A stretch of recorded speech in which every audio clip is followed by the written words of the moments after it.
잠잠하지 말라. 노만 빈센트 필이라고 이름하는 목사님이 있었습니다. 이분의 아버지가 의사였습니다. 그런데 의사를 접고 목회자가 되어 시골로 가서 목회를 하게 되었습니다. 이에 가족들은 과거 풍요로운 생활을 하던 때를 생각하며 불평했습니다. 그리고 필 자신은 목사가 되지 않겠다고 결심했습니다. 그러던 어느 날 긴급한 전화를 받고 아버지와 함께 달려갔습니다. 어린 창녀가 임종 직전에 있었습니다. 필의 아버지가 그녀에게 복음을 전했습니다. 그러자 그 여인은 회개하고 예수님을 구주로 모셔드려 기쁨이 충만했습니다. 그리고 얼마 후 그녀의 임종 소식을 듣게 되었습니다. 그 소식을 들은 필 소녀는 영혼을 구원하는 목사직의 고귀함을 깨닫고 목사가 되었다고 합니다. 사랑하는 성도 여러분, 이 세상에서 가장 보람되고 귀한 일은 영혼 구원의 일인 것을 믿으시기 바랍니다.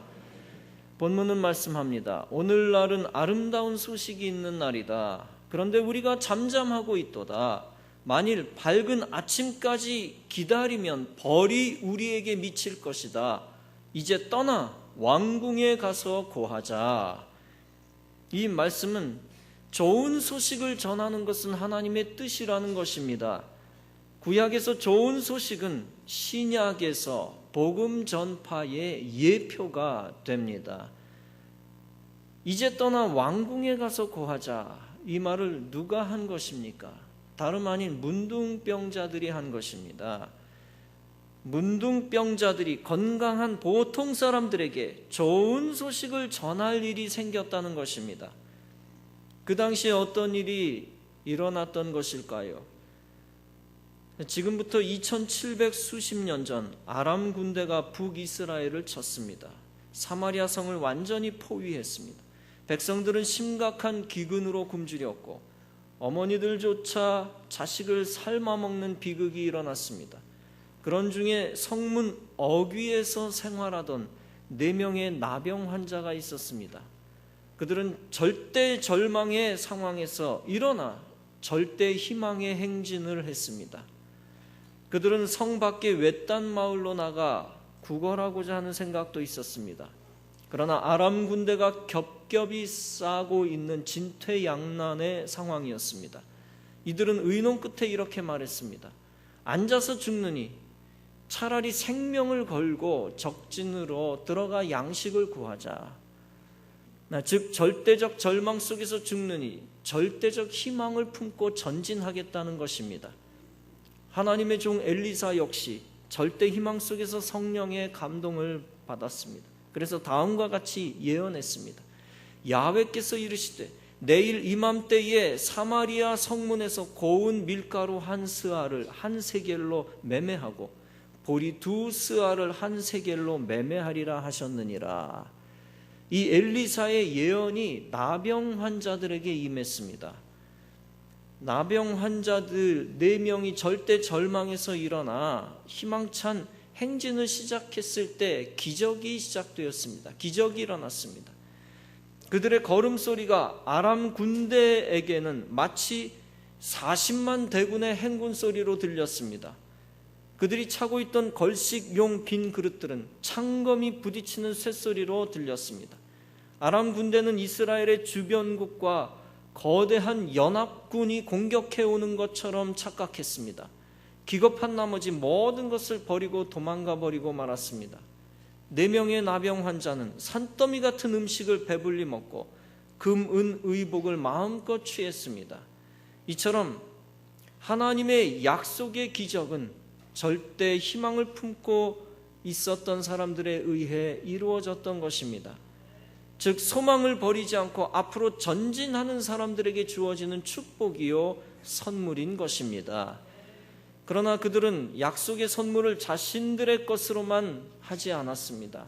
그들이 문득 정신을 차리고 나서 이렇게 말했습니다. 우리가 이렇게 해서는 아니 되겠도다. 오늘은 아름다운 소식이 있는 날이오늘 우리가 침묵하고 있도다. 이제 떠나 왕궁에 가서 알리자. 그리고 사마리아 성으로 되돌아갔습니다. 그들은 자신들만 잘 먹고 잘 살면 된다는 생각에 그치지 않았습니다. 평소 자신들을 멸시하고 천대했던 사람들이 있는 사마리아 성까지 되돌아갔습니다. 그리고 마음껏 기쁜 소식을 전했습니다. 백성들은 먹을 것이 산처럼 쌓여있는 성 밖으로 나가서 있는 대로 물건을 취했습니다. 엘리사의 말이 정확하게 이루어진 것입니다. 여기서 중요한 것이 있습니다.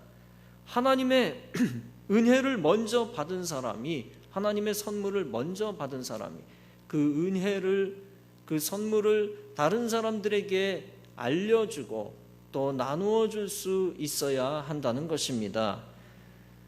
육신의 구원의 길이든 영혼의 구원의 길이든 그 길을 아는 사람은 사명을 가지게 됩니다.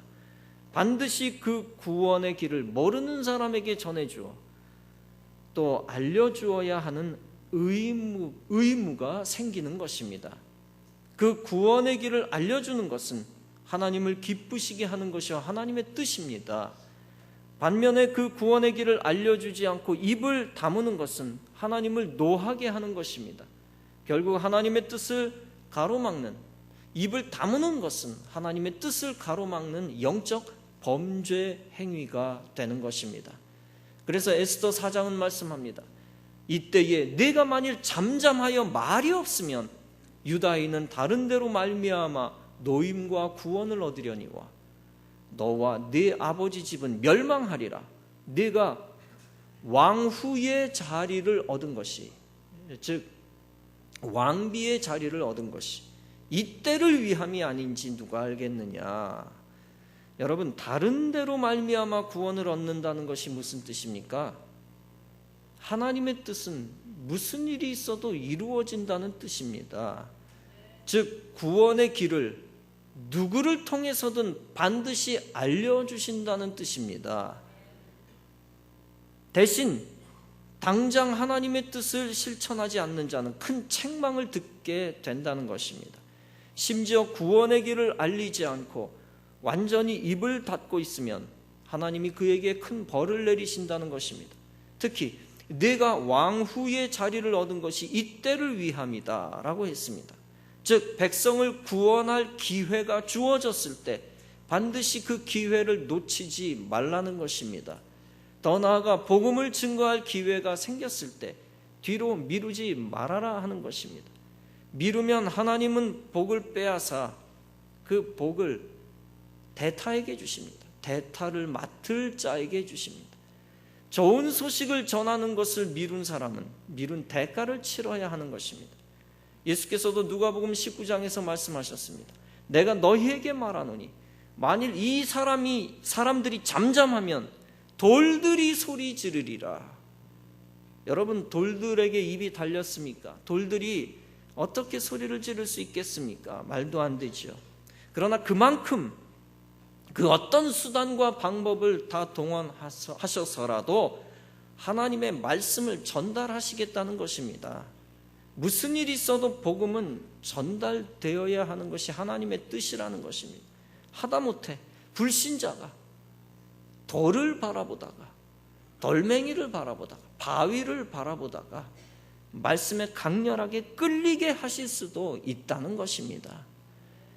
여러분, 발람 선지자의 사건을 우리는 기억합니다. 발람과 이름이 비슷한 발락이라는 모압의 왕이 있었습니다. 이 왕이 아모리를 쳐부순 이스라엘 군대를 두려워하여 술사 발람을 이용했습니다. 발람, 이게 항상 혼동이 되어서 누가 발락이고 누가 발람인지 잘 모를 때가 많을 겁니다. 그래서 굳이 술사 발람 이렇게 표현을 하겠습니다. 메소포타미아의 술사 발람을 돈으로 매수하여 부탁을 합니다. 내가 이스라엘을 저주하여 멸망시켜달라. 그러나 하나님은 이 일이 성사되지 못하게 하셨습니다. 오히려 하나님은 술사 발람의 입에서 이스라엘을 축복하는 말을 하게 하셨습니다. 이 과정에서 이런 사건도 있었습니다. 술사 발람이 타고 가던 나귀가 하나님의 사자를 보고 길을 피했습니다. 움찔해서. 그러자 하나님이 나귀의 입을 여셨습니다. 그때 나귀의 여러 가지 말들을 한마디로 줄이면 이겁니다. 왜 때리냐 하는 겁니다. 그러면서 나귀는 자신의 행동을 변명합니다. 그리고 나서 하나님은 술사 발람의 눈을 밝히셨습니다. 이처럼 하나님은 하나님의 뜻을 전하기 위해 동물의 입까지 활용하시는 분입니다. 더불어 하나님의 뜻을 분별하지 못하는 자의 눈을 여시기까지 하는 분입니다. 그러면서 하나님의 사자가 술사 발람에게 중요한 말을 합니다. 너는 그 사람들과 함께 가라. 내가 네게 이르는 말만 말할지니라. 이처럼 하나님의 뜻을 성취하기 위해 하나님은 필요한 말을 입에 넣어 주신다고 하는 사실입니다.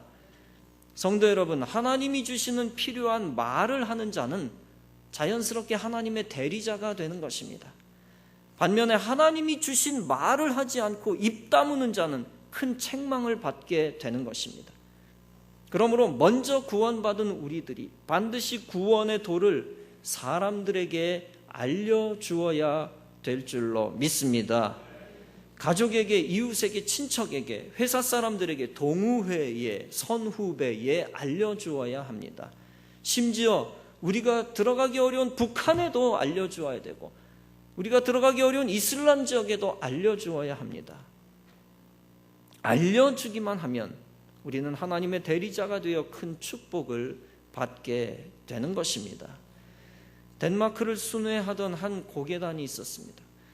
그 고계단에서 큰 대형 화재가 일어났습니다. 단장은 관중 앞에 나서기 위해 모든 치장을 다 마쳤던 광대, 그 광대를 서둘러 이웃 마을로 보냈습니다. 도움을 요청하기 위해 보냈습니다. 광대들을. 추수가 끝난 논과 밭에 불씨가 옮겨 번져서 마을 전체도 타버릴 수도 있는 위기 상황이었습니다. 광대는 마을 사람들에게 고개장의 진화 작업을 도와주십시오라고 간곡하게 부탁합니다. 그런데 마을 사람들은 오해했습니다. 그들이 구경꾼들을 끌어들이려고 하는 기발한 홍보 수단이라고 착각했습니다. 그래서 손뼉을 치고 요절하는 것이었습니다. 광대에게는 정말 울 일이었지 웃을 일이 전혀 아니었음에도 불구하고 그런 기가 막힌 일이 벌어진 것입니다. 내 말은 진담입니다. 장난이 아닙니다. 홍보도 아닙니다. 정말 불이 붙고 있습니다. 아무리 애걸해도 모두가 허사였습니다. 오히려 호소를 거듭할수록 움직일수록 웃어대기만 했고 사람들이 이렇게 말하며 흥겨워할 뿐이었습니다. 연극 한 번 그럴싸하게 잘한다. 결국 불길은 그 마을에까지 번져 손쓸 겨를도 없이 고개장과 마을 할 것 없이 잿더미로 만들어버리고 말았습니다. 이 이야기는 철학자 키에르케고르의 유명한 어릿광대와 불타는 마을 비유입니다. 사랑하는 성도 여러분, 하나님을 대적하는 시대 속에서 복음 전파하는 일이 얼마나 어려운 일입니까? 구원의 도를 전하고 믿음을 증거하는 사람들은 어릿광대와 같은 심정일 것입니다. 그러나 여러분, 사람들이 복음을 반갑게 맞든 복음을 오해하고 거부하든 여러분의 사명은 한결같은 것입니다. 무조건 생명의 길을 전파해야 하는 것입니다. 여러분의 생명의 복음을 듣는 자들은 여러분과 함께 구원을 받게 되어질 것입니다. 하늘에 상이 있을 것이고 이 땅에서도 하늘의 복을 받을 것입니다. 반면에 여러분의 생명의 복음을 듣지 않는 자가 있어도 괜찮습니다.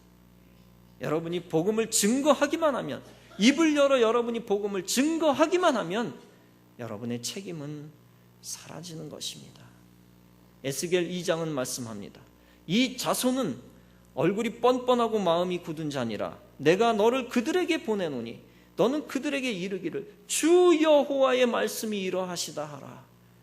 그들은 패역한 족속이라. 그들이 듣든지 아니 듣든지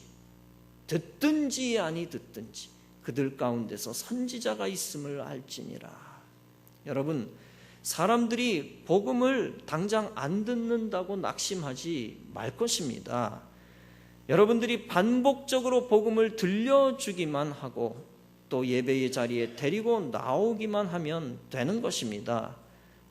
복음을 온전히 들을 수 있는 기회를 제공해 주기만 하면 되는 것입니다. 그러면 여러분의 책임은 사라지고 그 영혼들을 하나님이 책임져 주실 것입니다.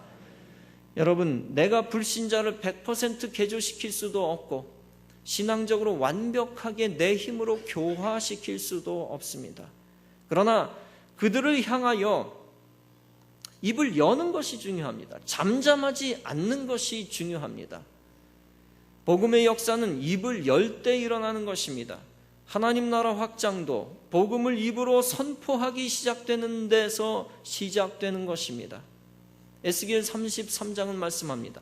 그가 경고를 받았던들 자기 생명을 보존하였을 것이나 나팔 소리를 듣고도 경고를 받지 아니하였으니 그 피가 자기에게로 돌아가리라. 그러나 칼이 임함을 파수꾼이 보고도 나팔을 불지 아니하여 백성에게 경고하지 아니하므로 그 중에 한 사람이 그 임하는 칼의 제거를 당하면, 다시 말하면 못 들어서 적의 손에 맞아 죽으면 그는 자기 죄악으로 말미암아 제거되려니와 그 죄는 내가 파수꾼의 손에서 찾으리라. 인자야, 내가 너를 이스라엘 족속의 파수꾼으로 삼음이 이와 같으니라. 그런즉 너는 내 입의 말을 듣고 나를 대신하여 그들에게 경고할지니라. 여러분, 구약의 파수꾼은 신약의 복음 증거자의 예표입니다. 우리들은 다 이 시대의 파수꾼입니다. 적어도 이미 예수의 피로 천국 생명을 받아 천국 시민 된 우리들은 다 파수꾼입니다. 나는 파수꾼 아닌데요 라고 항변할 수 없습니다. 반항하지 말 것입니다. 그렇게 항변하는 자는 나는 천국 시민이 아닌데요 라고 말하는 것과 똑같습니다. 그러므로 복음을 전파하는 파수꾼은 파수꾼의 일, 파수꾼의 사명은 다른 사람의 몫이 아닙니다. 다른 교인의 몫이 아닙니다. 오직 구원받은 자는 다 지켜야 하는 하늘나라의 헌병의 역할이요, 하늘나라의 초병의 역할인 것입니다. 여러분, 생명이 죽어가고 있는 상황에서 근무 이탈해서는 안 됩니다. 반드시 자리를 지킬 뿐 아니라 위기의 시대, 불신의 시대 속에서 입을 열어야 합니다. 여러분, 내가 살아남는 것으로 만족해서는 안 됩니다. 반드시 남도 살아날 수 있도록 도와주어야 합니다. 내가 약속의 축복을 얻은 것은 책임과 의무를 의미합니다. 그 약속의 축복의 물결이 많은 사람들에게 흘러가게 해야 합니다. 그러기 위해서는 반드시 구원의 희망을 선포하고 무엇이든 복음적으로 말해야 합니다. 구원의 길을 선포하는 것과 복음을 증거하는 행위를 우리 하나님 기뻐하십니다. 그래서 하나님은 구원의 길을 선포하는 자와 그 말을 듣는 자 모두에게 은혜를 내려주시는 것입니다. 지금부터 68년 전 세계 제2차 대전이 한창이던 어느 날이었습니다. 일본 히로시마 상공에 난데없이 비행기 한 대가 나타났습니다. 잠시 후 삐라가 하늘에 눈송이처럼 뿌려졌습니다. 히로시마 시민에게 경고한다. 모든 시민은 8월 6일 아침 50리 밖으로 대피하라. 히로시마 시민들은 난데없는 경고에 코웃음 치면서 말했습니다. 장난이다, 공갈이다, 거짓말이다. 그때 가봐야 되지 않겠느냐. 그러나 어떤 사람들은 그 경고를 믿고 몸을 피했습니다. 경고대로 그날이 왔습니다. 1945년 8월 6일 아침, 그날이 다가왔습니다. 사람들은 초조와 긴장 속에 하루가 빨리 아무 일 없이 지나가기를 기다렸습니다. 그때 서쪽 하늘에서 소리 없이 비행기 한 대가 다가왔습니다. 사람들은 공포에 떨었지만 아무 일 없을 거야 애써 두려움을 쫓았습니다. 다가온 비행기는 공중을 2바퀴 선회하더니 시커먼 물체를 하나 떨어뜨렸습니다. 순간 죽음을 죽음의 구름은 히로시마 전체를 덮었습니다. 마지막 경고를 받아들이지 않았던 히로시마 시민 15만 명이 사망하고 10만 명이 상해를 입고 그 도시는 한순간 잿더미로 변하고 말았습니다. 원자폭탄의 위력은 잘 몰랐지만 그 경고를 받고 멀리 피한 사람들은 다 살았습니다. 그리고 60여 년이 지난 지금도 살아난 사람들은 역사의 산 증인으로 생생하게 증언하고 있습니다. 사랑하는 성도 여러분, 예수 그리스도의 십자가의 피의 사건을, 생명 주는 피의 사건을 전파하는 것이 중요합니다. 온 인류를 구원하는 구원의 보혈의 사건을 무조건 말하며 전파하는 것이 중요합니다. 전파해야만 그것을 듣고 구원의 기회를 얻는 사람이 생기기 때문입니다. 그래서 로마서 10장은 말씀합니다. 저희가 믿지 아니하는 일을 어찌 부르리요? 듣지도 못한 일을 어찌 믿으리요? 전파하는 자가 없이 어찌 들으리요? 보내심을 받지 아니하였으면 어찌 전파하리요? 기록된 바 아름답도다 좋은 소식을 전하는 자들의 발이요 함과 같으니라. 그렇습니다. 복음의 소식을 전파하여 사람을 구원하는 것이 하나님의 뜻입니다. 혹자는 항변할지 모릅니다. 하나님이 그냥 순식간에 덮어씌우기 하듯이 지구상의 모든 사람들을 한꺼번에 기적적으로 일괄적으로 구원시키면 안 되겠습니까? 그러나 여러분, 하나님은 정의의 하나님이시며 사랑의 하나님이십니다. 하나님은 하나님 자신의 법과 양심에 의하여 하나님 자신의 아들을 실제로 희생제물 삼으셨습니다. 하나님 자신의 피를 흘리신 것입니다. 그 희생제물을 통하여 온 우주 만물을 구원하시는 것이 하나님의 뜻입니다. 그러므로 우리 인생들도 그 희생제물의 피를 알려주어야 합니다. 증거하여야 합니다. 그래서 사람들을 구원해야 합니다. 그 희생제물의 피의 사건을 사람들에게 들려주어 믿음을 얻게 해야 합니다. 그래서 로마서 10장은 말씀했습니다. 그러므로 믿음은 들음에서 나며 들음은 그리스도의 말씀으로 말미암느니라. 그렇습니다. 복음의 사건을 들려줄 때만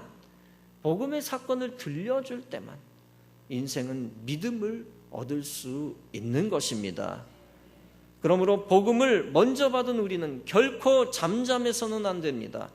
반드시 복음을 입으로 열어 사람들의 귀에 넣어주어 생명을 얻게 해야 하는 것입니다. 사랑하는 성도 여러분, 복음 증거는 천국 백성의 양심입니다. 양심이란 단순히 도둑질 안 하고 거짓말 안 하는 것으로 끝나는 것이 아닙니다. 양심을 지키는 것이 단순히 도덕적으로 사는 것으로만 끝낼 수 있는 것이 아닙니다. 그것보다 더 귀중한 양심은 사망으로 끌려가는 인생들에게 구원의 길을 알려주는 것입니다. 빵을 나눠주는 것, 그 양심보다 억만배 귀중한 양심이 영적 생명을 제공해 주는 것입니다. 사는 길을 알면서 알려주지 않는 것은 양심을 저버린 행동입니다. 이 땅에 많은 양심들이 있지요. 많은 도덕이 있지요. 거짓말 안 했다고 자위하진 않았습니까? 나는 사람들에게 해를 끼치지 않았는데요. 자위하진 않았습니다. 그러나 양심을 저버린 일이 얼마나 많습니까? 그거보다 억만 배 흉악한 양심을 저버린 사건은 하늘의 양심을 저버린 것입니다. 땅의 양심을 저버린 것보다 억만 배 중대한 죄악은 하늘의 양심을 저버린 사건입니다. 거짓말 안 했다고 자위하지 마십시오. 입을 열지 않아 생명의 도를 전하지 않는 것이 하나님 앞에 잘못한 것입니다. 사랑하는 성도 여러분, 비양심적인 인생은 복음을 알아 구원을 받고도 복음을 전하지 않는 것입니다. 우리는 이제 비양심적인 모든 것을 청산해야 합니다. 잠잠했던 거 회개해야 합니다. 사랑하는 성도 여러분, 이제 예수사랑 초청주일이 다가오고 있습니다. 초청주일은 예수의 사랑으로 죽어가는 자에게 복음을 전하고 그들을 구원의 관문으로 초청하는 것입니다. 여러분들은 모두 영적으로 양심적인 성도들이 되어서 반드시 입을 열어 복음의 소식을 전파하시기를 바랍니다. 그리고 반드시 구원의 배에, 구원의 방주에 일단 다 태워 우리 선장 되시는 예수님께 그 영혼들을 맡기시기 바랍니다. 그래서 하늘의 양심을 지키는 책임을 다하고 우주적 구원 사역의 위협을 감당하여 주님의 뜻을 이루어드리는 복된 성도 여러분 다 되어지시기를 주님의 이름으로 축원합니다.